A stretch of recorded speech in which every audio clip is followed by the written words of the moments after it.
പ്രിയപ്പെട്ട സുഹൃത്തുക്കൾ, മുഅ്മിനീങ്ങൾ, സഹോദരങ്ങളെ, പരിശുദ്ധ റബീഉൽ അവ്വൽ മാസം സമാഗതമാവുകയാണ്.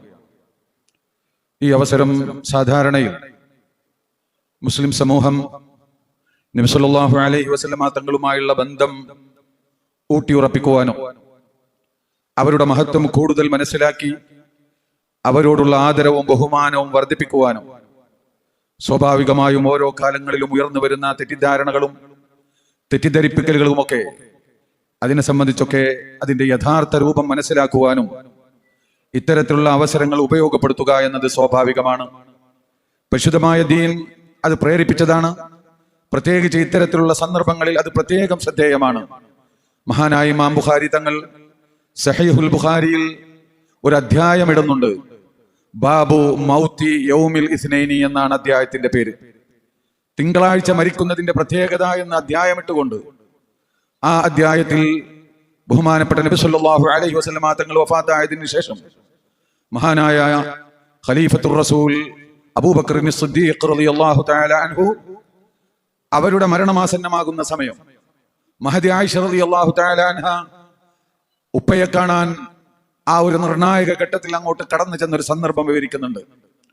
ആ സന്ദർഭത്തിൽ മഹാനായ അബൂബക്കർ സിദ്ദീഖ് റളിയല്ലാഹു തആല അൻഹു മകളോട് ആയിഷ ബീവിയോട് ചോദിക്കുന്നുണ്ട്, മോളെ റസൂലുള്ള എന്നാണ് വഫാത്തായത്? മോളെ റസൂലുള്ളാനെ എത്ര കഫൻ പുടയിലാണ് കഫൻ ചെയ്തത് എന്നിങ്ങനെ തുടങ്ങി റസൂലുള്ളാഹി സ്വല്ലല്ലാഹു അലൈഹി വസല്ലമ തങ്ങളുടെ മരണസമയത്തുണ്ടായ വിഷയങ്ങളെ സംബന്ധിച്ച് ചോദിച്ചുകൊണ്ട് പറയുന്നു, മോളെ ഇന്നത്തെ ദിവസം ഏതാണ്? ആയിഷ ബീവി മറുപടി പറഞ്ഞു, റസൂലുള്ള വഫാത്തായത് തിങ്കളാഴ്ചയാണ്. വീണ്ടും ചോദിക്കുന്നു, ഇന്ന് ഏതാണ് ദിവസം? സിദ്ദീഖ് റളിയല്ലാഹു അൻഹുവിനോട് മകൾ ആയിഷ ബീവി പറയുന്നു, ഇന്ന് തിങ്കളാഴ്ചയാണ്. ബഹുമാനപ്പെട്ട അബൂബക്കർ സിദ്ദീഖ് റളിയല്ലാഹു അൻഹു വളരെ ആവേശത്തോടെ പറയുന്നു, അർജു അൽ യൗം, ഇന്ന് വൈകുന്നേരത്തിന്റെ ഉള്ളിൽ എന്റെ റൂഹ് പിരിയണമെന്ന് ഞാൻ കൊതിക്കുന്നു. ഇന്ന് എന്റെ മരണം സംഭവിക്കണമെന്ന് ഞാൻ ആഗ്രഹിക്കുന്നു. മരണം അടുത്തിട്ടുണ്ടെന്ന് മനസ്സിലാക്കിയ മഹാന്മാർക്കൊക്കെ അതിന് ചില സൂചനകൾ ലഭ്യമാകും. അത് അടുത്തിട്ടുണ്ടെന്ന് മനസ്സിലാക്കിയ മഹാനായ അബൂബക്കർ സിദ്ദീഖ് റളിയല്ലാഹു തആല അൻഹു ബഹുമാനപ്പെട്ട നബി സല്ലല്ലാഹു അലൈഹി വസല്ലമ തങ്ങളുടെ വഫാത്ത് അത് തിങ്കളാഴ്ചയാണെന്ന് അറിഞ്ഞപ്പോൾ എന്ന കാര്യം ഓർത്തെടുത്തുകൊണ്ട് പറയുന്നു, റസൂലുള്ള വഫാത്തായ അന്ന് തന്നെ എനിക്കും മരിക്കണമെന്ന് ഞാൻ കൊതിക്കുന്നു. ആ ദിവസത്തിന് പ്രത്യേകതയുണ്ടെന്ന് അറിയിക്കാൻ ഈ സംഭവം എടുത്തു ധരിച്ചുകൊണ്ട് മഹാനായ ഇമാം ബുഖാരി തങ്ങൾ ബാബു മൗത്തി യൗമിൽ ഇസ്നൈനി, തിങ്കളാഴ്ച മരിക്കുന്നതിന്റെ പ്രത്യേകത, അതിന്റെ ഫളല്, അതിന്റെ മഹത്വം ഇത് പറയുന്ന അധ്യായം എന്ന് പറഞ്ഞുകൊണ്ട് ഒരു അധ്യായം ഇടുകയാണ്. ഇതിന്റെ വ്യാഖ്യാനത്തിൽ മഹാനായ ഇമാം ഖസ്തലാനിയും അതുപോലെയുള്ള അയിമ്മത്തൊക്കെ പറയുന്നുണ്ട്, തിങ്കളാഴ്ച എന്ന് പറയുന്നത് അള്ളാഹുവിന്റെ റസൂലിന്റെ ജന്മത്തിന് അള്ളാഹു തെരഞ്ഞെടുത്ത ദിവസമാണ്. അവരുടെ ലിഖാഇന് അഥവാ അവരുടെ ഉർസിന് അഥവാ അവരുടെ വഫാത്തിന് അതവരുടെ ജീവിതത്തിലെ നിർണായകമായ ഏറ്റവും സന്തോഷകരമായ ഔലിയാക്കളെ സംബന്ധിച്ചിടത്തോളം അൽ മൗതു തുഹ്ഫത്തുൽ മുഅ്മിൻ, മരണം അവരുടെ ആനന്ദമാണ്, അള്ളാഹുവിനെ കണ്ടുമുട്ടുന്ന ദിവസമാണ്. അവരെ സംബന്ധിച്ചിടത്തോളം ആ ഏറ്റവും മനോഹരമായ ദിവസം അത് റസൂലുള്ളാഹിക്ക് അതും തിങ്കളാഴ്ചയായിരുന്നു. അവരുടെ ഹിജ്റ നടന്ന് മദീനയിലെത്തിയ തിങ്കളാഴ്ചയായിരുന്നു. ഇങ്ങനെ പറഞ്ഞുകൊണ്ട് ഇങ്ങനെ റസൂലുള്ളാഹി സ്വല്ലല്ലാഹു അലൈഹി വസല്ലമ തങ്ങൾക്ക് അവരുടെ പ്രധാനപ്പെട്ട വിഷയങ്ങൾക്ക് അള്ളാഹു തെരഞ്ഞെടുത്ത ദിവസങ്ങൾ അത് ആവർത്തിച്ചു വരുമ്പോൾ, ആവർത്തിക്കൽ ചിലപ്പോൾ ആഴ്ചയിലുണ്ട്, മാസത്തിലുണ്ട്, വർഷത്തിലുണ്ട്. ഇങ്ങനെ ആവർത്തിച്ചു വരുമ്പോഴും ആ ദിവസങ്ങൾക്ക് പ്രത്യേകതയുണ്ടെന്നും ആ ദിവസത്തിൽ പ്രത്യേകത കണ്ടുകൊണ്ട് അന്ന് മരിക്കാൻ കൊതിക്കുന്നത് പുണ്യകർമ്മമാണെന്നും അഥവാ ആ മുറാദ് ഹാസിലായില്ലെങ്കിൽ പോലും അതിനുള്ള സവാബ് ലഭ്യമാകുമെന്നും മഹാനായ ഖസ്സലാനി തങ്ങൾ അവരുടെ ശറഹ് ബുഖാരിയുടെ ശറഹിൽ വിവരിക്കുന്നുണ്ട്. ഒരുപക്ഷെ മുറാദ് ഹാസിലാവണമെന്നില്ല, എന്നാലും അങ്ങനെ കൊതിക്കുന്നതിന് പ്രതിഫലം ലഭ്യമാകുമെന്നാണ് മഹാന്മാരായ പണ്ഡിതന്മാര് പറഞ്ഞത്. നോക്കൂ നിങ്ങൾ, ഇവിടെയാണ് റബീഉൽ അവ്വൽ, ഏതോ ഒരു തിങ്കളാഴ്ചയാണ് റസൂലുള്ള ജനിച്ചത്, ഏതോ ഒരു തിങ്കളാഴ്ചയാണ് റസൂലുള്ള വഫാത്തായത്. എന്നാൽ ആ തിങ്കളാഴ്ച ആവർത്തിക്കപ്പെടുമ്പോഴൊക്കെ ആ ദിവസത്തിന് പ്രത്യേകതയുണ്ടെന്ന് മഹാന്മാരായ ഇമാം ബുഖാരി തങ്ങൾ ഇവിടെ പഠിപ്പിക്കുന്നു. മഹാനായ സിദ്ദീഖുൽ അക്ബർ റളിയല്ലാഹു തആല അൻഹു ഉമ്മത്തിനെ പഠിപ്പിക്കുന്നു. അതാണ് ഇന്നും സുന്നികൾ ചെയ്തു വരുന്നത്. റസൂലുള്ള ഒരു റബീഉൽ അവ്വൽ 12 ജനിച്ചെങ്കിൽ ആ 12 ആവർത്തിക്കപ്പെടുമ്പോൾ അതിന് പ്രത്യേകതയുണ്ട്, അതിന് മഹത്വമുണ്ട്, അതിൽ പുണ്യകർമ്മങ്ങൾക്ക് സ്ഥാനമുണ്ട്. ഇത് മഹാന്മാരായ അയിമ്മത്ത് കൃത്യമായി മനസ്സിലാക്കി പാരമ്പര്യമായി കാബിറൻ അൻ കാബിർ നമ്മുടെ പൂർവികരിലൂടെ നമുക്കത് പകർന്നു കിട്ടി. ഇത് വസ്തുതയാണ്. ബഹുമാനപ്പെട്ട ഇമാം ബുഖാരി തന്നെ റിവായത്ത് ചെയ്യുന്ന ഹദീസിൽ കാണാം, ബഹുമാനപ്പെട്ട അബൂ ഹുറൈറ റളിയല്ലാഹു തആല അൻഹു, താബിഈയായ പണ്ഡിതൻ പറയുന്നു, അബൂ ഹുറൈറ റളിയല്ലാഹു തആല അൻഹു പ്രസംഗിക്കുന്നത് ഞാൻ കേട്ടു. വഹുവ യഖുസ്സു ഫീ ഖസസിഹി, മൂപ്പര് ചരിത്ര പ്രഭാഷണം നടത്തുകയാണ്. എന്ത് ചരിത്രമാണെന്നറിയോ? വഹുവ യദ്കുറു റസൂലല്ലാഹ്, അല്ലാഹുവിന്റെ റസൂലിന്റെ അനുസ്മരണ പ്രഭാഷണം നടത്തുകയാണ്. ആ അനുസ്മരണ പ്രഭാഷണം നടത്തുമ്പോൾ അതിൽ അബൂ ഹുറൈറ പ്രസംഗിക്കുന്നത് ഞാൻ കേട്ടു.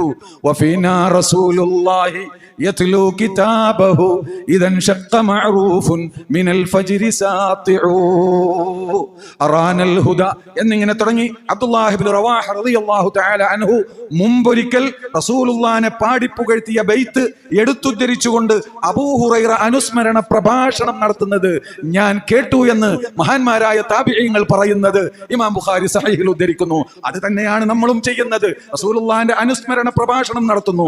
നമുക്ക് സ്വന്തം കവിതകൾ രചിക്കാൻ കഴിയുന്നില്ലെങ്കിൽ, അല്ലെങ്കിൽ കഴിയുന്നവരും ഇമാം ബൂസൂരിയുടെ മുഹമ്മദുൻ സയ്യിദുൽ കൗനൈനി വസ്സഖലൈനി വൽ ഫരീഖൈനി മിൻ ഉറുബിൻ വമിൻ അജമി മൗലായ സ്വല്ലി വസല്ലിം ദായിമൻ അബദ അലാ ഹബീബിക ഖൈറിൽ ഖൽഖി കുല്ലിഹിം. അത് ഉദ്ധരിച്ചുകൊണ്ട് നമ്മൾ പ്രസംഗിക്കുന്നു. بطيبة رسم للرسول ومعهد منير وقد تعفو الرسوم وتهمد ولا تنمحي الآيات من دار حرمتي بها منبر الهادي الذي كان يسعد. റസൂലുള്ള വഫാത്തായതിനു ശേഷം ആ വേദന അറിയിച്ചുകൊണ്ട് മർസിയത്ത് പാടിയ മഹാനായ ഹസ്സാൻ ഇബ്നു സാബിത്ത് റളിയല്ലാഹു തആല അൻഹു പാടിയതാണ് ബിതൈബത റസ്മുൻ ലിർറസൂലി വമഅഹദു. ഈ പുണ്യഭൂമിയിൽ അല്ലാഹുവിന്റെ റസൂലിന്റെ ഒരുപാട് തിരുശേഷിപ്പുകളുണ്ട്. ഈ പുണ്യഭൂമിയിൽ നബി സല്ലല്ലാഹു അലൈഹി വസല്ലമ തങ്ങളുടെ ഒരുപാട് അടയാളങ്ങളുണ്ട്. എന്നാൽ എല്ലാ അടയാളങ്ങളും മാഞ്ഞു പോകും. വഖത് തഅഫുർ റുസൂമു വതഹ്മദു, എല്ലാ അടയാളങ്ങളും മാഞ്ഞു പോകും. പക്ഷേ വലാ തൻമഹിൽ ആയാതു മിൻ ദാരി ഹുർമതി ബിഹാ മിൻബറുൽ ഹാദിൽ ലദീ കാന യസ്അദു. അല്ലാഹുവിന്റെ റസൂലിന്റെ കാൽപാദങ്ങൾ പതിഞ്ഞ മദീനയിലെ അടയാളങ്ങൾ അത് ഖിയാമത്ത് നാൾ വരെ നിലനിൽക്കും. അതൊരിക്കലും മാഞ്ഞു പോവുകയില്ല എന്ന് തുടങ്ങിക്കൊണ്ട് മഹാനായ ഹസ്സാൻ ഇബ്നു സാബിത്ത് നീണ്ട വരികൾ എഴുതി, നീണ്ട വരികൾ പാടിയിട്ട് പറഞ്ഞു അഖൂലു വലാ യുൽഫാ ലിഖൗലി ആയിബു അഖൂലു വലാ യുൽഫാ ലിഖൗലി ആയിബു മിനൻ നാസി ഇല്ലാ ആസിബുൽ അഖ്ലി മുബ്അദു. ഇങ്ങനെ ഞാൻ അല്ലാഹുവിന്റെ റസൂൽ, ആ റസൂലിന്റെ മദ്ഹ് ഞാൻ എപ്പോഴും പറഞ്ഞുകൊണ്ടിരിക്കും. അതിലൊരു വീഴ്ചയും ഉണ്ടാവുകയില്ല. എന്താണ് കാരണം? അതിനെ തള്ളിപ്പറയുകയില്ല ആരും. അതിനാരും തള്ളിപ്പറയാൻ, അള്ളാഹിന്റെ റസൂലിന്റെ മദ്ഹ് പറയുന്നതിനെ, അതിനെ നിസ്സാരവൽക്കരിക്കാൻ, അതിനെ തള്ളിപ്പറയാൻ ആർക്കും സാധ്യമല്ല. ഇല്ല ആസിബുൽ അഖ്ലി, വിവേകമില്ലാത്ത ബുദ്ധിയില്ലാത്ത ആളുകൾ ഒഴികെ, വമുബ്അദു, അള്ളാഹുവിന്റെ റഹ്മത്തിനെ തൊട്ട് ആട്ടപ്പെട്ട മൽഊനീങ്ങളായ ആളുകൾക്കല്ലാതെ അള്ളാഹിന്റെ റസൂലിന്റെ മദ്ഹ് പറയുന്നതിനെ ആക്ഷേപിക്കാൻ സാധ്യമല്ലെന്ന് മഹാനായ സ്വഹാബി ബഹുമാനപ്പെട്ട ഹസ്സാൻ ഇബ്നു സാബിത്ത് റളിയല്ലാഹു തആല അൻഹു പറയുകയാണ്. നോക്കൂ നിങ്ങൾ, ഇനി എത്ര വേണം നിങ്ങൾക്ക്? ഞാൻ അങ്ങനെ പറഞ്ഞു പോകുന്നില്ല. റസൂലുള്ളാഹിന്റെ മദ്ഹ് കുറിച്ച് പറയണല്ലോ നമുക്ക്. ആരായിരുന്നു അല്ലാഹുവിന്റെ റസൂൽ? അല്ലാഹുവിന്റെ റസൂലിനെ സംബന്ധിച്ച് പല രൂപത്തിലുള്ള ആരോപണങ്ങൾ നമുക്ക് കേൾക്കാൻ കഴിയും. അത് സ്വാഭാവികമാണ്. റസൂലിന്റെ മദ്ഹുകൾ കേൾക്കുമ്പോൾ ആ റസൂലിനെ കൊണ്ട് ഇവിടെ ഉണ്ടായ നേട്ടങ്ങൾ, ആ നേട്ടങ്ങളെ സംബന്ധിച്ച് ഒരാക്ഷേപവും ആർക്കും പറയാൻ കഴിയാതെ ഇരിക്കുമ്പോൾ, പൂർണ്ണമായി മദ്യവിമുക്തമായ ഒരു രാഷ്ട്രത്തെ, ഒരു ലോക സംവിധാനത്തെ അള്ളാഹുവിന്റെ റസൂല് 23 കൊല്ലം കൊണ്ട് ഈ ലോകത്തിന് സമർപ്പിച്ചു. പൂർണ്ണമായി മനുഷ്യത്വത്തിന്റെ വില മനസ്സിലാക്കിയ, കറുത്തവനും വെളുത്തവനും ഒരേ സഫിൽ നിന്ന് നിസ്കരിക്കുന്ന മഹാനായ ബിലാൽ ഇബ്നു റബാഹ് റളിയല്ലാഹു തആല അൻഹുവിനെ പരിശുദ്ധ കഅബാലയത്തിന്റെ മുകളിൽ കയറ്റിയ ഒരു ഉന്നതമായ സംസ്കാരത്തെ ബഹുമാനപ്പെട്ട നബി സല്ലല്ലാഹു അലൈഹി വസല്ലം തങ്ങൾ 23 വർഷം കൊണ്ട് ഈ ലോകത്തിന് സമർപ്പിച്ചു. ഇവിടെ വളരെ കൃത്യമായ സാമൂഹിക ഭദ്രതയും സാമ്പത്തിക ഭദ്രതയും എല്ലാം നിലനിൽക്കുന്ന നല്ല ഒരു ശരീഅത്ത് ലോകത്തിന് സമർപ്പിച്ചു. അള്ളാഹുവിന്റെ റസൂല് ഈ ലോകത്തോട് വിട പറഞ്ഞ് 100 വർഷം തികയുന്ന കാലത്ത് ഇസ്ലാമിക ഭരണാധികാരി ഉമർ ഇബ്നു അബ്ദുൽ അസീസ് റളിയല്ലാഹു തആല അൻഹു ആയിരുന്നു. അദ്ദേഹത്തിന്റെ കാലഘട്ടത്തിൽ ഇസ്ലാമിന്റെ പഞ്ചസ്തംഭങ്ങളിൽ ഒന്നായ സകാത്ത് വാങ്ങാൻ അർഹരായ ആളുകളെ തേടി നടക്കേണ്ടി വരുന്ന വിധത്തിലുള്ള സാമ്പത്തിക ഭദ്രത മുസ്ലിം ലോകത്ത് 100 വർഷം കൊണ്ട് സാധ്യമായി. അത്ര മനോഹരമായ ഒരു സംവിധാനം ലോകത്തിന് സമർപ്പിച്ച മഹാനായ റസൂലുള്ളാഹി സ്വല്ലല്ലാഹു അലൈഹി വസല്ലമ തങ്ങളെ സംബന്ധിച്ച് ഒന്നും പറയാനില്ലാതിരിക്കുമ്പോൾ എന്തെങ്കിലുമൊക്കെ പൈങ്കിളി കഥകൾ പറഞ്ഞുകൊണ്ട്, ഇക്കിളിപ്പെടുത്തി പരിഹസിച്ചുകൊണ്ട് ഈ പ്രഭയെ, ഈ പ്രകാശത്തെ ഊതിക്കെടുത്താമെന്ന് ചിലരൊക്കെ വ്യാമോഹിക്കുന്നുവെങ്കിൽ ഈ നൂറ് ഇവിടെ പൂർണ്ണമാവുക തന്നെ ചെയ്യുമെന്നാണ് അല്ലാഹു സുബ്ഹാനഹു വ തആല പറയുന്നത്. അതിന്റെ കാഴ്ചയാണ് ലോകത്തൊക്കെ നാം കണ്ടുകൊണ്ടിരിക്കുന്നത്. നോക്കൂ നിങ്ങൾ, അല്ലാഹുവിന്റെ റസൂൽ ആരാണ്? അല്ലാഹുവിന്റെ റസൂലിനെ സംബന്ധിച്ച് ബഹുമാനപ്പെട്ട പരിശുദ്ധ ഖുർആനിൽ ഒരു ആയത്തുണ്ട്, ഒരുപാട് ആയത്തുകൾ നബി സല്ലല്ലാഹു അലൈഹി വസല്ലം തങ്ങളുടെ മഹത്വം പറയുന്നതുണ്ട്. അതിലെ ഓരോ വാക്കുകളും നമ്മൾ ഇങ്ങനെ എണ്ണി എണ്ണി വിശദീകരിക്കുകയാണെങ്കിൽ ഒരുപാട് സമയം വേണ്ടിവരും. ഞാൻ അതിൽ നിന്ന് ഒന്ന് രണ്ട് ഭാഗങ്ങൾ മാത്രം എടുക്കുകയാണ്. അതിൽപ്പെട്ട ഒന്നാമത്തതാണ് യാ അയ്യുഹൻ നബിയ്യു ഇന്നാ അർസൽനാക ഷാഹിദൻ വമുബശ്ശിറൻ വനദീറാ. നബി സല്ലല്ലാഹു അലൈഹി വസല്ലം തങ്ങളെ അല്ലാഹു സുബ്ഹാനഹു വ തആല യാ അയ്യുഹൻ നബിയ്യു എന്ന അഭിസംബോധന ചെയ്തുകൊണ്ട് അല്ലാഹുവിന്റെ റസൂലിനോട് പറയുന്നു, ഇന്നാ അർസൽനാക, തങ്ങളെ നാം റസൂലാക്കിയിരിക്കുന്നു, നബിയെ എന്ന് വിളിച്ചുകൊണ്ട്. കാരണം എന്നോ നബിയാണ് റസൂലുള്ളാഹ്. 40 വയസ്സിന്റെ മുമ്പ് തന്നെ കുന്തു നബിയ്യ, ജന്മത്തിന്റെ മുമ്പ് തന്നെ ഞാൻ നബിയാണ്. ആദം നബി മണ്ണിലുള്ള കാലത്ത് തന്നെ ഞാൻ പ്രവാചകനാണ് എന്ന് പറഞ്ഞ റസൂലുള്ളാഹി സ്വല്ലല്ലാഹു അലൈഹി വസല്ലം തങ്ങളെ നബിയെ എന്ന് വിളിച്ചുകൊണ്ട് പിന്നെ ഏൽപ്പിക്കുന്ന ചുമതല അതാണ് ഇന്നാ അർസൽനാക്, റിസാലത്ത് അങ്ങേക്ക് നൽകിയിരിക്കുന്നു, തങ്ങളെ റസൂലാക്കിയിരിക്കുന്നു എന്ന് പറഞ്ഞുകൊണ്ട് അള്ളാഹു ആദ്യം പറയുന്ന വിശേഷണം എന്താണെന്നറിയോ? ഷാഹിദ. ഷാഹിദ, സാക്ഷിയാണ്. ജീവിതം കൊണ്ട് സാക്ഷ്യപ്പെടുത്തിയവരാണ്. മറ്റൊരു സാക്ഷിയുടെ ആവശ്യമില്ല അള്ളാഹുവിന്റെ റസൂൽ. വേറൊരു ആയത്തിൽ ഖദ് ജാഅകും ബുർഹാനുൻ എന്ന് പറഞ്ഞിട്ടുണ്ട്. വഅൻസൽനാ ഇലൈക്കും നൂറൻ മുബീന. ആ ബുർഹാൻ അതാണ് ഷാഹിദ്. അള്ളാഹുവിന്റെ ഏകത്വത്തിന്റെ, ഈ പരിശുദ്ധ ഇസ്ലാമിന്റെ സത്യസന്ധതയുടെ, അതിന്റെ യാഥാർത്ഥ്യത്തിന്റെ യഥാർത്ഥ സാക്ഷി അള്ളാഹുവിന്റെ റസൂലാണ്. എന്ന് വെച്ചാൽ അള്ളാഹുവിന്റെ റസൂലിന്റെ ജീവിതം തുടക്കം മുതൽ അവസാനം വരെ നിഷ്പക്ഷമായി, മുൻവിധിയില്ലാതെ കൃത്യമായി പഠിച്ച ഒരു മനുഷ്യൻ ആ അള്ളാഹുവിന്റെ റസൂലിനെ കൊണ്ട് വിശ്വസിക്കുകയല്ലാതെ മറ്റു മാർഗങ്ങൾ അവന്റെ മുന്നിൽ ഉണ്ടാവുകയില്ല. അത്രമേൽ സ്പഷ്ടമാണ്. ലം യകുൻ മുദ്ദഇയൻ യഹ്താജു ഇലാ ഷാഹിദിൻ ഔ ബുർഹാനിൻ. റസൂലുള്ള ഒരു മുദ്ദഇയായിരുന്നില്ല, ഒരു വാദിയായിരുന്നില്ല. വാദിയാണെങ്കിലാണ് തെളിവിന്റെ ആവശ്യം. മറിച്ച് റസൂലായിരുന്നു സാക്ഷി, റസൂലായിരുന്നു തെളിവ്. അവരുടെ ജീവിതം പഠിച്ചാൽ മതി. നോക്കൂ നിങ്ങൾ, അള്ളാഹുവിന്റെ റസൂൽ നബി സല്ലല്ലാഹു അലൈഹി വസല്ലം തങ്ങൾ, അവരുടെ പിതാവ് ചെറുപ്പത്തിൽ വഫാത്തായി, ജനനത്തിന് മുമ്പ് വഫാത്തായി. ഉമ്മ പിന്നീട് ചെറുപ്പത്തിൽ വഫാത്തായി. അവരുടെ എളാപ്പ അവരുടെ ഉത്തരവാദിത്തം ഏറ്റെടുത്തു, അവരുടെ വെല്ലിപ്പ ഏറ്റെടുത്തു, പിന്നീട് എളാപ്പ ഏറ്റെടുത്തു. ഈ വെല്ലിപ്പ എന്ന് പറയുന്നത് മക്കക്കാരുടെ മാത്രമല്ല, അറേബ്യൻ ഭൂഖണ്ഡത്തിലെ ജനങ്ങളുടെ ഒരു അവലംബമായിരുന്നു. ഒരു കിരീടം വെക്കാത്ത രാജാവായിരുന്നു. അദ്ദേഹത്തിന്റെ അരികിലേക്ക് ലോകത്തിന്റെ നാനാ ഭാഗത്തുള്ള ഉമറാക്കളും മറ്റും വരുമായിരുന്നു. ഓരോ കബീലയുടെ ഉമറാക്കളൊക്കെ വരും. അവരുടെ ഇടയിലുള്ള വിഷയങ്ങളൊക്കെ ചർച്ച ചെയ്യും. മഹാനായ അബ്ദുൽ മുത്തലിബ് പരിശുദ്ധ കഅബാലയത്തിന്റെ ചാരത്ത് അദ്ദേഹത്തിന് വലിയ കുഷിയൻ വിരിച്ചു കൊടുത്തുകൊണ്ട്, വലിയ ഒരു വിരിച്ചു കൊടുത്തുകൊണ്ട് അതിൽ അദ്ദേഹം ഇങ്ങനെ ഇരിക്കും, ചുറ്റും മറ്റുള്ളവരിയ്ക്കും. ഇങ്ങനെ പതിവുണ്ടായിരുന്നു. ചരിത്ര ഗ്രന്ഥങ്ങളിൽ കാണാം. ബഹുമാനപ്പെട്ട അബ്ദുൽ മുത്തലിബ്, ഈ കുട്ടി മഹാനായ റസൂലുള്ളാഹി സ്വല്ലല്ലാഹു അലൈഹി വസല്ലം തങ്ങൾ അവിടെ വളരുന്ന കാലത്ത്, അവരുടെ വീട്ടിൽ വളരുന്ന കാലത്ത് ആ കുട്ടി അവിടെ വരും. ഒരു നല്ല മോൻ, മനോഹരമായ മുഖം, ആരെയും ആകർഷിക്കുന്ന സ്വഭാവം, വല്ലാത്ത ബുദ്ധി വൈഭവം, ആരെയും ആകർഷിക്കുന്നു. അങ്ങനെ ഈ അബ്ദുൽ മുത്തലിബിന് വിരിക്കുന്ന ഈ വിരിപ്പ് അത് ആദരണീയമാണ്. അതുകൊണ്ട് അതിലാരും ചവിട്ടാറില്ല. പക്ഷെ ഈ കുട്ടി വരും, ഈ മോൻ വരും.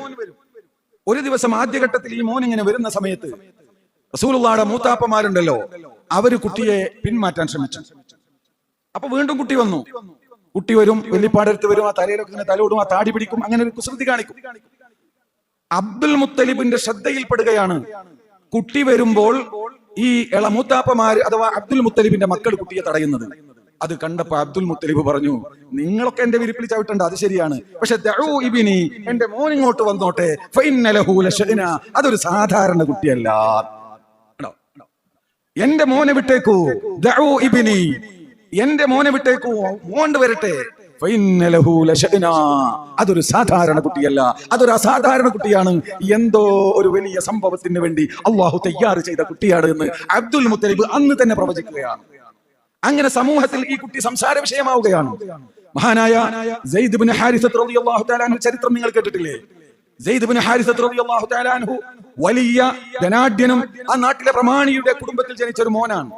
പക്ഷേ ഒരിക്കൽ ഉമ്മായുടെ കൂടെ ഉമ്മായുടെ നാട്ടിലേക്ക് വിരുന്നു പോയപ്പോ അവിടെ ഒരു കൊള്ള നടന്നു. ആ കൊള്ളയിൽ ഈ കുട്ടിയെയും കൊള്ളയടിക്കപ്പെട്ടു.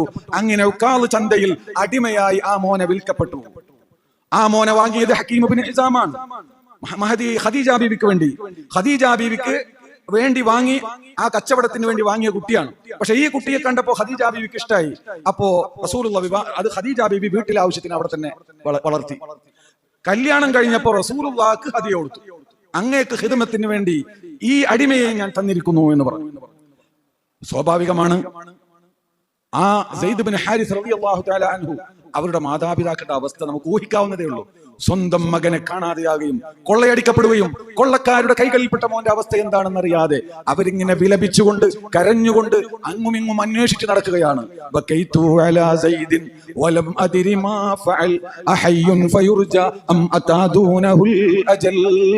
എന്റെ മോന് ജീവിച്ചിരിപ്പുണ്ടോ? എന്റെ മോന് മരിച്ചു പോയിട്ടുണ്ടോ? ഒന്നും അറിയുന്നില്ലല്ലോ. ഇങ്ങനെ പാട്ടുപാടി അലയുന്ന പിതാവ് പലരും അങ്ങുമിങ്ങും പോയി അന്വേഷണം നടത്തുന്നു. അങ്ങനെ ആ പ്രദേശത്തു നിന്ന് ഒരു കൂട്ടം ആളുകൾ ഹജ്ജിന് വന്നു. ജാഹിലിയ്യ കാലത്തും ഹജ്ജുണ്ട്. ആ പരിസരത്ത് സെയ്ദ് ബിൻ ഹാരിസയെ കാണുകയാണ്. ഉടനെ അവർ പോയി വിവരം കൊടുത്തു. സെയ്ദ് ബിൻ ഹാരിസ പറഞ്ഞു, ഞാൻ ഇവിടെ ഉണ്ട്, നാട്ടിൽ വരണമെന്ന് എനിക്ക് ആഗ്രഹമൊക്കെ ഉണ്ട് എന്ന് പറഞ്ഞു. വിവരം അറിഞ്ഞ ഉടനെ പിതാവ് ഹാരിസത്തും എളാപ്പ കഅബും കൂടി ഈ മകനെ തേടി മക്കയിലേക്ക് വരികയാണ്. മക്കയിൽ വന്ന് അന്വേഷിച്ചു. അപ്പോഴാണ് മുഹമ്മദ് ബിൻ അബ്ദുള്ള എന്ന് പറയുന്ന ഒരാളുടെ കയ്യിലാണ്, അദ്ദേഹത്തിന്റെ അടിമയായിട്ടാണ് ആ പൊന്നുമോനുള്ളത് എന്നറിയുകയാണ്. ആ സമയത്ത് ബഹുമാനപ്പെട്ട അന്ന് പ്രവാചകനായിട്ടില്ല എന്നാണ് ചരിത്ര ഗ്രന്ഥങ്ങളിൽ നിന്ന് മനസ്സിലാകുന്നത്. ആദ്യഘട്ടമാണ്. ആ സമയത്ത് റസൂലുള്ളാഹി ഖിദ്മത്തെടുത്ത് ഇങ്ങനെ കുട്ടി കഴിയുന്നു. വാപ്പയും എളാപ്പയും വന്നു, റസൂലുള്ളാഹിനെ അന്വേഷിച്ചു. അപ്പോ ഹറമിന്റെ പരിസരത്തുണ്ടെന്ന് അറിഞ്ഞു. അങ്ങോട്ട് പോയി സംസാരിച്ചു. വളരെ സന്തോഷത്തോടുകൂടെ റസൂലുള്ളാഹി അവരെ സ്വീകരിച്ചു. അവർ പറഞ്ഞു, ഞങ്ങളെ മകനെ വിട്ടുതരണം, അതിന് നിങ്ങൾക്ക് എന്താണ് വേണ്ടതെങ്കിൽ ഞങ്ങൾ തരാം. എത്ര പൈസ നിങ്ങൾ പറഞ്ഞാലും, പൈസ തന്നു വാങ്ങണമെങ്കിൽ ഞങ്ങൾ പൈസ തന്നു വാങ്ങാം. അല്ല, മറ്റെന്താണ് നിങ്ങൾ ആവശ്യപ്പെടുന്നതെങ്കിൽ ഞങ്ങളുടെ മോനാണ്, അവൻ അടിമയല്ല. വളരെ കെഞ്ചി റസൂലുള്ളാഹിയോട് പറഞ്ഞു. റസൂലുള്ളാഹി അതൊക്കെ ഇങ്ങനെ കേട്ടു. എന്നിട്ട് പറഞ്ഞു, ഞാൻ നിങ്ങൾക്ക് അതിലും നല്ലൊരു കാര്യം പറഞ്ഞു തരുമെന്ന് വെച്ചു. എന്തേ? ഞാൻ ആ മോനെ വിളിക്കാം, എന്നിട്ട് മോനക്ക് ഞാൻ ഖിയാർ നൽകാം, ഇഷ്ടം പോലെ ചെയ്തോ. പാപ്പാടെ കൂടെ പോണെങ്കിൽ പോയിക്കോളൂ, എനിക്ക് നിങ്ങളൊന്നും തരണ്ട. പക്ഷെ ഒന്നുണ്ട്, മോൻ എന്റെ കൂടെ തന്നെ താമസിക്കോളൂ, നിങ്ങളെ കൂടെ വരുന്നില്ല എന്ന് പറഞ്ഞാൽ പിന്നെ നിങ്ങൾ നിർബന്ധിക്കരുത് എന്ന് പറഞ്ഞു. അങ്ങനെ സെയ്ദിനെ വിളിപ്പിക്കുക. ചെറിയ മോനാണ്. ആ സെയ്ദ് ബിൻ ഹാരിസ് റളിയല്ലാഹു തആല അൻഹു വിളിപ്പിച്ചു. വന്നപ്പോ ചോദിച്ചു, ഇവർ രണ്ടാളെ അറിയോ? ആ, ഇതിന്റെ ഉപ്പയാണ്, ഇതെന്റെ എളാപ്പയാണ് എന്ന് പറഞ്ഞു. ആ സമയത്ത് പറഞ്ഞു, അവര് വന്നത് ഇങ്ങനെ കൊണ്ടുപോവാനാണ്. അതുകൊണ്ട് ഞാൻ നിനക്ക് ഖിയാർ നൽകിയിരിക്കുന്നു, നിനക്ക് ചോയ്സ്, നിനക്ക് തിരഞ്ഞെടുക്കാം. നിന്റെ വാപ്പയെ തിരഞ്ഞെടുക്കണമെങ്കിൽ തിരഞ്ഞെടുക്കാം, അല്ല നീ എന്നെ തിരഞ്ഞെടുക്കുകയാണെങ്കിൽ അതും നിനക്ക് ചെയ്യാം എന്ന് പറഞ്ഞപ്പോൾ ആ മകൻ, ആ ചെറുപ്പക്കാരൻ അടിമയായി, എന്നെന്നും അടിമയായി ഈ അന്യനാട്ടിൽ ജീവിക്കുന്നതിന്റെയും സ്വന്തം പിതാവിന്റെ വാത്സല്യത്തിന്റെയും സ്വന്തം നാടിന്റെയും സ്വന്തം ഉമ്മയുടെ ആ പരിസരത്തിന്റെയും അതിന്റെ ഇടയിൽ അദ്ദേഹത്തിന് ഇഷ്ടം നൽകപ്പെട്ടപ്പോൾ, തിരഞ്ഞെടുക്കാൻ അവസരം കണ്ടപ്പോൾ ആ മോൻ ഒരൊറ്റ വാക്കിൽ പറയുകയാണ്, വല്ലാഹി ലാ ഉഫാരിഖുക യാ റസൂലല്ലാഹ്, വല്ലാഹി ലാ ഉഫാരിഖുക യാ റസൂലല്ലാഹ് എന്ന പദത്തിലില്ല. വല്ലാഹി ലാ ഉഫാരിഖുക, അങ്ങയെ ഞാൻ വിട്ടുപിരിയില്ല നബിയേ, അങ്ങനെക്ക് എന്റെ പിതാവും അങ്ങനെക്ക് എന്റെ എളാപ്പയും, അന്തലി അബി അന്തലി അമ്മി അന്തലി സ്വാഹിബി, അങ്ങ് എന്റെ പിതാവാണ്, അങ്ങന്റെ എളാപ്പയാണ്, അങ്ങന്റെ ചങ്ങാതിയാണ്, അങ്ങന്റെ സഹോദരനാണ്. അങ്ങെ പിരിഞ്ഞുകൊണ്ട് ഈ നാട് വിട്ടു പോവാൻ, എന്റെ പിതാവിന്റെ കൂടെ പോവാൻ ഞാൻ ഇഷ്ടപ്പെടുന്നില്ല എന്ന് പറഞ്ഞപ്പോൾ വളരെ അത്ഭുതപ്പെട്ടുകൊണ്ട്, ഒരിക്കലും പ്രതീക്ഷിക്കാതെ ഇടുത്തി തലയിൽ വീണതുപോലെ അനുഭവപ്പെട്ട പിതാവ്, നിന്റെ ഉമ്മയെക്കാളും നിന്റെ പിതാവിനെക്കാളും സ്വാതന്ത്ര്യത്തെക്കാളും ഈ അടിമത്വത്തെ നീ തിരഞ്ഞെടുക്കുകയാണോ എന്ന് ചോദിച്ചപ്പോൾ അപ്പോഴും പറഞ്ഞു സഅദ്, അതെ, ഈ ആള് സാധാരണ മനുഷ്യനല്ല, കിറാമിൻ മുഅദ്ദിൻ കാബിറൻ അൻ കാബിരി, എന്തോ ആവശ്യത്തിന് വേണ്ടി, എന്തോ ഒരു വലിയ സംഭവത്തിന് വേണ്ടി അള്ളാഹു തയ്യാറ് ചെയ്യപ്പെടുന്ന ഒരു വലിയ വ്യക്തിത്വത്തിന്റെ ഉടമയാണ്. അതുകൊണ്ട് ഇവിടെ നിന്ന് പോവാൻ ഞാൻ ഒരുക്കമല്ല. ആ സ്നേഹം കണ്ടപ്പോഴാണ് മാതാപിതാക്കൾക്ക് പിതാവും എളാപ്പയും ഇല്ലാതെ വിഷമിച്ചു. സ്വന്തം മകനെ കയ്യിൽ കിട്ടിയിട്ട് നഷ്ടപ്പെടുന്ന ആ രംഗം നിങ്ങളൊന്ന് ആലോചിച്ചു നോക്കും. അവരുടെ ആ വേജാറും വിഷമവും ഒക്കെ കണ്ടപ്പോൾ അള്ളാഹിന്റെ റസൂല് ആ മോന്റെ കയ്യും പിടിച്ചിട്ട് പരിശുദ്ധ കഅബാലയത്തിന്റെ അടുത്ത് ചെന്നിട്ട് പറഞ്ഞു, ഇത് സെയ്ദ് മൗല മുഹമ്മദ് അല്ല, മുഹമ്മദിന്റെ അടിമ സെയ്ദ് അല്ല, ഇത് സെയ്ദ് ഇബ്നു മുഹമ്മദ്, ഇത് മുഹമ്മദിന്റെ മകൻ സെയ്ദ്.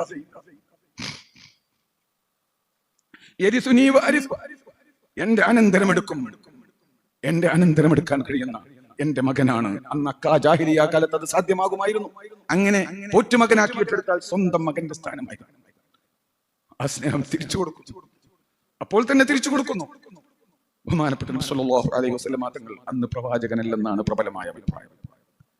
ആ സമയത്ത് പോലും ജനങ്ങൾ ആകർഷിക്കുകയാണ്. സത്യസന്ധത കൊണ്ടും സ്നേഹം കൊണ്ടും മനുഷ്യ മനസ്സുകളെ കീഴ്പ്പെടുത്തുകയാണ്. ബഹുമാനപ്പെട്ട നബി സല്ലല്ലാഹു അലൈഹി വസല്ലം തങ്ങൾ അത് പ്രഖ്യാപിച്ചു. പിന്നീട് ഇസ്ലാം വന്നു.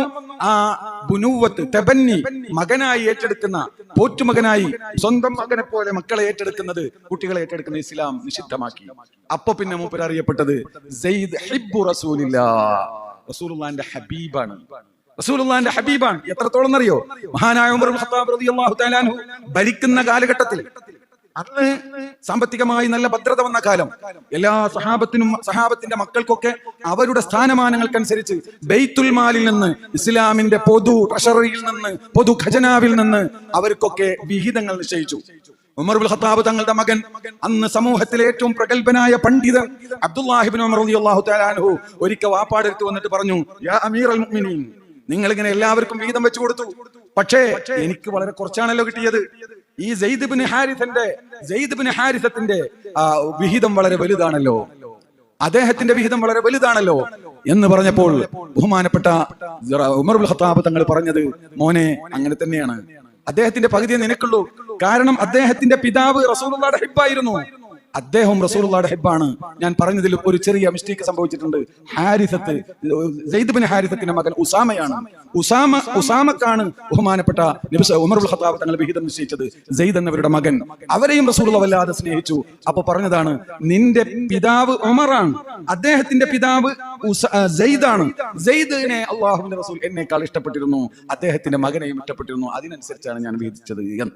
ഈ വിധത്തിൽ നബി സല്ലല്ലാഹു അലൈഹി വസല്ലമ തങ്ങൾ സെയ്ദിന് സ്നേഹം തിരിച്ചു കൊടുക്കുകയും ചെയ്ത നബി സല്ലല്ലാഹു അലൈഹി വസല്ലമ തങ്ങൾ.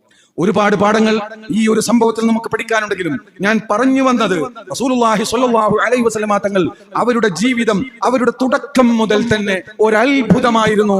നിഷ്പക്ഷമായി ചിന്തിക്കുന്ന ഏതൊരാൾക്കും ആകർഷണീയമായ വ്യക്തിത്വത്തിന്റെ ഉടമയായിരുന്നു എന്ന് മനസ്സിലാക്കാനാണ്. ആ നബി സല്ലല്ലാഹു അലൈഹി വസല്ലമ തങ്ങൾ പരിശുദ്ധമായ പ്രബോധനവുമായി വന്നു, അള്ളാഹുവിന്റെ ദീനിലേക്ക് ക്ഷണിച്ചു. നാനാഭാഗത്തുനിന്ന് ആളുകൾ പരിശുദ്ധ ഇസ്ലാമിലേക്ക് അടുത്തു. ആദ്യം ഒരുപാട് പ്രയാസങ്ങൾ സഹിച്ചു.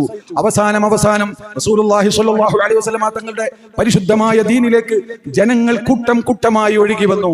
പരിശുദ്ധ ഇസ്ലാമിന്റെ സാമ്പത്തികമായ അവസ്ഥ മെച്ചപ്പെട്ടു, ഭദ്രത വന്നു.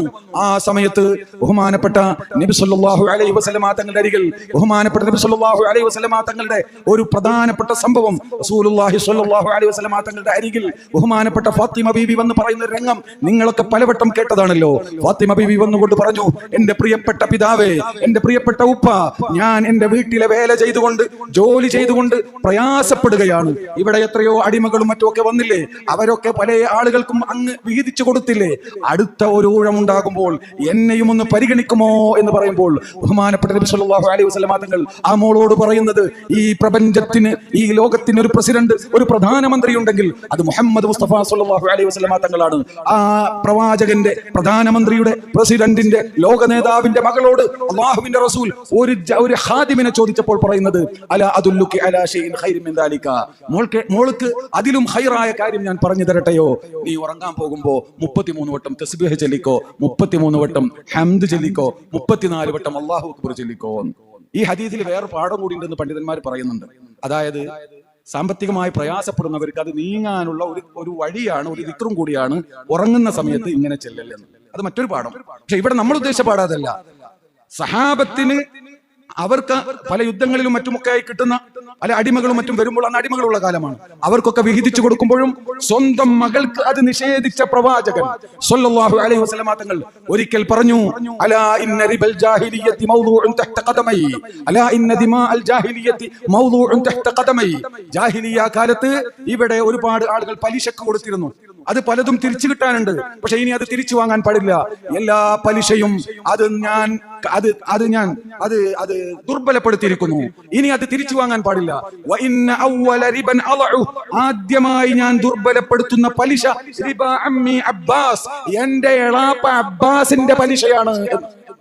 അബ്ബാസ് റളിയല്ലാഹു അൻഹു പലിശ കൊടുത്തിരുന്നു. ആദ്യം ഞാൻ ദുർബലപ്പെടുത്തുന്നത്. അപ്പൊ അങ്ങോട്ട് കൊടുക്കുന്നിടത്ത് ഇങ്ങോട്ട് വാങ്ങുന്നിടത്തുള്ള വ്യത്യാസം നിങ്ങൾ നോക്ക്. ആദ്യമായി പരിശുദ്ധ ദീനിലെ ഒരു നിയമം നടപ്പിലാക്കുമ്പോൾ അത് പ്രയാസകരമാണെങ്കിൽ ആദ്യം സ്വന്തത്തിലും കുടുംബത്തിലും നടപ്പിലാക്കിയിട്ടാണ് റസൂലുള്ളാഹി മറ്റുള്ളവരിൽ നടപ്പിലാക്കിയിട്ടുള്ളത്. അതാണ് അല്ലാഹുവിന്റെ റസൂല്. ആദ്യം ഞാൻ ദുർബലപ്പെടുത്തുന്നത് എന്റെ എളാപ്പ അബ്ബാസ് റളിയല്ലാഹു അൻഹു കിട്ടാനുള്ള പലിശയാണ്. അതുപോലെ ജാഹിലിയ്യ കാലത്ത് പല കൊലപാതകങ്ങളും നടന്നിട്ടുണ്ട്. അത് തിരിച്ചു ചോദിക്കാൻ കാത്തിരിക്കുന്നവരുണ്ട്. ഞാനൊരു കാര്യം പറയുന്നു, ആ ജാഹിലിയ്യ കാലഘട്ടത്തിൽ നടന്ന സകല കൊലപാതകങ്ങൾക്കും ഇനി ഖിസാസ് പാടില്ല. ഞാനത് ദുർബലപ്പെടുത്തിയിരിക്കുന്നു. ആദ്യമായി ഞാൻ ദുർബലപ്പെടുത്തുന്നത് എന്റെ കുടുംബത്തിൽ ഒരു മുല കുടിക്കുന്ന കുട്ടിയെ പണ്ട് കൊന്നിട്ടുണ്ട്, അതിന് ഇനി ഖിസാസ് ചോദിക്കാൻ പാടില്ല എന്ന്. ഇങ്ങനൊരു നേതാവ് ലോകത്തെവിടെയാണുള്ളത്? എന്തിന്റെ പേരിലാണ് റസൂലുള്ളാഹിനെ ആക്ഷേപിക്കുന്നത്? എന്തിന്റെ പേരിലാണ്? ആ നബി സല്ലല്ലാഹു അലൈഹി വസല്ലം ഹബീബായ റസൂലുള്ളാഹി സ്വല്ലല്ലാഹു അലൈഹി വസല്ലം മഹദി ആയിഷ ബീവി പറയുന്ന ഒരു രംഗുണ്ട്. ആയിഷ ബീവി പറയാ, റസൂലുള്ളാഹിയുടെ രോഗം മൂർച്ഛിച്ചു. റസൂലുള്ളാഹി സ്വല്ലല്ലാഹു അലൈഹി വസല്ലം തങ്ങൾ എന്റെ നെഞ്ചത്ത് ഇങ്ങനെ കിടക്കുകയാണ്, വളരെ പ്രയാസം അനുഭവിക്കുന്നുണ്ട്. മരണത്തിന്റെ രോഗം പിടിച്ച ആ സന്ദർഭം ബഹുമാനപ്പെട്ട നബി സല്ലല്ലാഹു അലൈഹി വസല്ലം തങ്ങൾക്ക് പെട്ടെന്ന് ഓർമ്മ വന്ന ഒരു സംഗതി. ഓർമ്മ വന്നു, ബോധം നഷ്ടപ്പെട്ടിരുന്നു. ബോധം തിരിച്ചു കിട്ടിയപ്പോൾ റസൂലുള്ളാഹി സ്വല്ലല്ലാഹു അലൈഹി വസല്ലം തങ്ങൾ എന്നോട് ചോദിക്കുകയാണ്, യാ ആയിഷ മാ ഫഅൽതി ബിസ്സിത്ത, ആയിഷ ഈ 6 കൊണ്ട് എന്താണ് ചെയ്തത് എന്ന്. ആയിഷ നീ ആ 6 കൊണ്ട് എന്താണ് ചെയ്തത് എന്ന്. എന്താണ് 6? റസൂലുള്ളാഹിയുടെ കയ്യിൽ എവിടെന്നോ വന്ന ഒരു 6 ദിർഹം ഉണ്ടായിരുന്നു. അത് പാവങ്ങൾക്ക് വിഹിതിച്ചു കൊടുക്കാൻ റസൂലുള്ളാഹി എന്നോട് കൽപ്പിച്ചിരുന്നു. പക്ഷേ റസൂലുള്ളാഹിയുടെ രോഗവുമായി ജോലിയായതുകൊണ്ട് എനിക്കത് വിഹിതിച്ചു കൊടുക്കാൻ സാധിച്ചില്ല. അതിനെ സംബന്ധിച്ചാണ് ചോദിക്കുന്നത്. ആയിഷ ആ 6 ദിർഹം എന്ത് ചെയ്തു? അപ്പൊ ഞാൻ പറഞ്ഞു, അങ്ങയുടെ രോഗത്തിന്റെ ശുശ്രൂഷയിലായിട്ട് എനിക്കത് വിഹിതിക്കാൻ കഴിഞ്ഞിട്ടില്ല, എങ്കിൽ അതെടുത്തു കൊണ്ടുവരാൻ പറഞ്ഞു. അതിങ്ങനെ കയ്യിലിട്ട് ഇങ്ങോട്ട് തിരിച്ചും മറിച്ചും നോക്കിയിട്ട് റസൂലുള്ളാഹി ഇങ്ങനെ തിരിച്ചും മറിച്ചും നോക്കിയിട്ട് പറയാണ്, മാ ബാലു നബിയില്ലാ ഇദാ ലഖിയല്ലാഹ് വഹാദിഹി ഇൻദഹു, ഈ 6 ദിർഹം എന്റെ വീട്ടിൽ ബാക്കി വെച്ചുകൊണ്ട് ഞാൻ എങ്ങനെ നാളെ റബ്ബിനെ അഭിമുഖീകരിക്കും? അതുകൊണ്ട് ഉടനെ ഇത് ദാനധർമ്മം ചെയ്യൂ എന്ന് കൽപ്പിക്കുകയാണ് അല്ലാഹുവിന്റെ റസൂൽ.